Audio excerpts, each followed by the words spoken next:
ओम साईराम. श्री साईबाबांच्या दरबारात आपले सहर्ष स्वागत आहे. एक महत्त्वाची सूचना.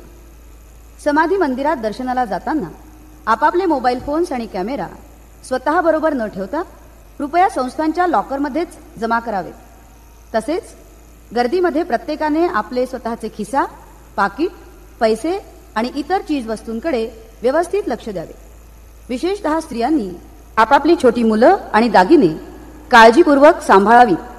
श्री साईबाबांची कृपा आपल्यावर सदैव आहेच. धन्यवाद.